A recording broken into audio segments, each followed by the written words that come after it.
Formula One is often described as the pinnacle of engineering creativity, but in reality it is a deeply conservative sport. Radical ideas are discussed constantly, yet only a few ever make it to the grid. Fewer still are allowed to succeed. In the mid-1970s, one car shattered that unspoken rule of caution. It didn't tweak aerodynamics or refine suspension geometry. It questioned the most basic assumption in motor racing, that a Formula One car must have 4 wheels. The result was the Tyrrell P34, a machine so strange, so brilliant, and so misunderstood that it remains one of the most fascinating experiments the sport has ever seen. The P34 was not a publicity stunt. It was not a gimmick designed to shock fans or embarrass rivals. It was a serious attempt to solve a fundamental aerodynamic problem that every Formula One designer of the era quietly accepted as unavoidable. For one brief moment, it worked. The six-wheeler won a Grand Prix, humiliated more powerful rivals, and proved that innovation was still possible in a sport already drifting towards standardization. Its downfall, however, would reveal a harsher truth about Formula One. Genius means nothing if the ecosystem around it refuses to adapt. Derek Gardner's radical question. The story begins with Derek Gardner, Tyrrell's chief designer and one of the sharpest technical minds of his generation.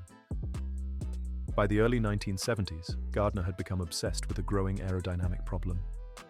Formula One cars were getting faster, but their efficiency was being undermined by the front tires. Regulations mandated relatively large front wheels, and those tires sat directly in the airflow hitting the car. They created turbulence, drag, and lift, 3 enemies of speed.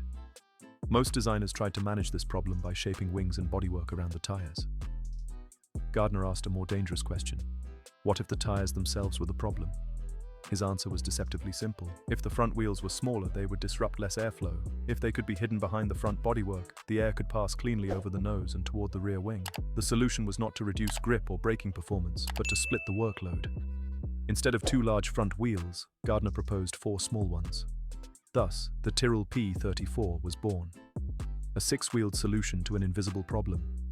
The P34 featured 4 tiny 10-inch wheels at the front paired with 2 massive conventional rear tires. The front wheels were tucked neatly behind the front wing, almost invisible from certain angles. From an aerodynamic perspective, this was revolutionary. The airflow that would normally crash into exposed tires now flowed smoothly over the car, reducing drag and increasing efficiency. Gardner's calculations suggested the gain was enormous. He estimated the aerodynamic improvement to be worth roughly 40 horsepower. In the tightly packed world of 1970s Formula One, where races were often decided by tenths of a second, this was a devastating advantage. Crucially, the 4 front tires maintained braking and grip. With 6 contact patches instead of 4, the car could slow down more effectively and remain stable under heavy braking. The P34 wasn't just faster in a straight line. It was composed, balanced, and remarkably effective, and it was perfectly legal. At the time, there was no rule limiting the number of wheels a car could have. Shockwaves through the paddock. When the P34 appeared in the 1976 season, it caused immediate confusion. Rivals stared at it in disbelief. Fans laughed, then stared harder. Engineers quietly panicked. This was not a concept car or a failed prototype. It was a functioning Grand Prix machine. The drivers entrusted with this odd creation were Jody Scheckter and Patrick DePaila. Both were experienced, technically sensitive drivers capable of adapting to unconventional machinery. Their early feedback confirmed Gardner's theory. The car was fast, especially on circuits that rewarded aerodynamic efficiency. The defining moment came at the 1976 Swedish Grand Prix in Anderstorp. On a track dominated by long straights and heavy braking zones, the P34 was untouchable. Scheckter took victory, with DePaila finishing second. A 6-wheeled car had just secured a 1-2 finish in Formula One. The paddock was stunned. This was no fluke. The P34 had exposed a weakness in the sport's collective imagination. The price of complexity. Yet beneath the success lurked problems that only revealed themselves over time. The P34's steering system was extraordinarily complex, using twin rack and pinion assemblies to manage the 4 front wheels. This made steering feel vague, particularly in slower corners where drivers relied on feedback rather than aerodynamic grip. Scheckter in particular struggled with confidence. While the car was undeniably fast, it required trust. The front wheels were out of sight, and the feedback through the steering wheel was muted. Drivers had to believe the grip was there even when their instincts said otherwise. More critically, the entire concept hinged on one fragile dependency: the front tires. A car held hostage by rubber. The P34 required bespoke 10-inch front tires manufactured exclusively by Goodyear. No other car on the grid used anything like them. At first, Goodyear supported the project, intrigued by its novelty and success. But Formula One tyre development is brutally resource-intensive, and Goodyear's priorities lay with the other teams, the ones running conventional four-wheel designs. As the 1976 season ended and development accelerated for 1977, Goodyear focused on improving standard tyre sizes. New compounds, better construction, and performance gains flowed to the rest of the grid. The P34's tiny front tyres, meanwhile, stagnated. There was simply no commercial justification to pour research money into a single niche product for one team. This wasn't sabotage, it was economics. Without tyre development, the P34 began to fall behind. Its aerodynamic advantage shrank as rivals improved their cars.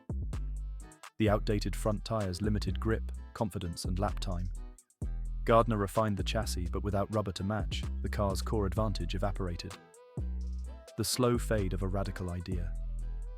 By the end of the 1977 season, the writing was on the wall. The P34 was no longer competitive. Tyrrell faced a brutal choice: continue with a concept that suppliers would not support, or return to the conventional four-wheel formula that guaranteed access to evolving technology. They chose survival.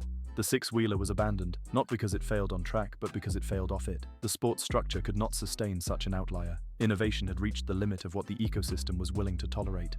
A lesson Formula One never forgot. The Tyrrell P34 occupies a unique place in Formula One history. It remains the only six-wheeled car to win a Grand Prix. It proved that radical ideas could work, not in theory, but in competition. Yet it also revealed the hidden constraints that govern the sport. Formula One is not just about designing the fastest car, it is about aligning with suppliers, regulations, politics, and long-term economics. The P34 asked too much of that system. It demanded bespoke solutions in a world already moving towards standardization and cost control. Today, the P34 sits in museums, still looking futuristic decades later. Its four small front wheels appear almost delicate, a reminder of a moment when imagination briefly outran conformity. The story of the Tyrrell P34 is not a failure, it is a warning. In Formula One, innovation is celebrated only when it fits neatly within the existing framework. When it doesn't, even a 40 horsepower advantage can vanish overnight if the tyres beneath it stop evolving, and that is why the six-wheeler remains one of the greatest what-ifs the sport has ever produced. In hindsight, the Tyrrell P34 represents a crossroads in Formula One history. It stands between an era of wild experimentation and a future of tightening rules and converging designs. Its legacy is not measured in championships, but in courage. The courage to attempt something fundamentally different in a sport increasingly allergic to risk. That is why it still fascinates engineers, fans, and historians alike. The P34 is proof that Formula One once allowed imagination to lead, even if only for a fleeting moment, before reality pulled it back into line.